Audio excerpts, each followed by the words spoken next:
What's up mga idol? Egypt coach viral ang sinabi, matinding patama kay Scottie. Pero bago mo sana ipagpatuloy ang panonood mo, ay huwag mong kalimutan na mag-subscribe bilang suporta sa aking YouTube channel. Maraming salamat idol.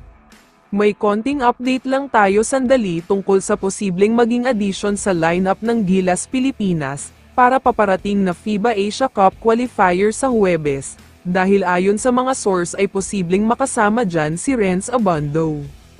Para sa mga hindi nakakakilala sa kanya, isa siyang high flyer na naglaro na dati sa Gilas, mataas talaga tumalon at grabe ang energy niya, kaya posibleng siya ang papalit kay Jamie Malonzo lalo pat pareho sila ng style of play. Tulad ng sabi ko sa previous video ko, mukhang kino-consider na din ni Coach Tim at ng Gilas itong si Justin Baltazar. Additional length and size ang maibibigay niya, may international experience na din naman kasi siya. Sa kabilang banda naman, trending ang isang video tungkol sa hindi umanong reaction ng Egypt coach sa takeover mode ni Scottie. Kung napanood nyo ang game ay may isang part na pinangunahan ni Scottie ang comeback ng Gilas.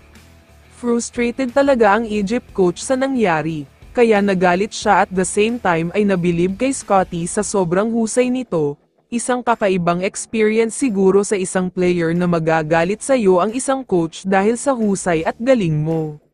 Ganyan nga daw ang nangyari sa laban ng Egypt at Gilas, kaya ayon sa mga kumakalat na post ay nagparinig daw itong Egypt coach at tila patama ito kay Scottie Thompson, pero sa tingin ko ay ito lang ang patama na sasaya ang lahat.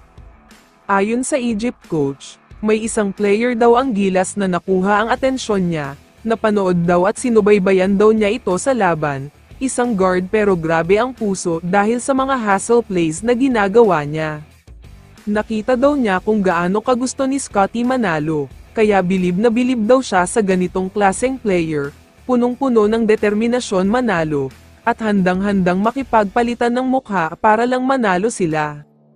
Sobrang nakaka-proud ito para kay Scottie, dahil napansin ng taga-ibang bansa ang style of play niya, bihira lang napurihin ng opposing team ang kalaban, kaya patunay lang na ibang klase ang performance ni Scottie. Sa tingin ko ay totoo naman talaga na grabe ang puso ni Scottie pagdating sa basketball, ginagawa niya yan simula noong college pa siya, papunta sa Hinebra at ngayon sa Gilas, kaya sobrang nakakabilib talaga ang player na ito. Kaya naman kung ikaw ang tatanungin idol, ano ang masasabi mo sa laro ni Scottie? I-comment mo naman ang sagot mo sa tanong na ito. So dito na nagtatapos ang video na ito. Maraming salamat sa pagsuporta at panonood mga idol. Ingat at bye-bye.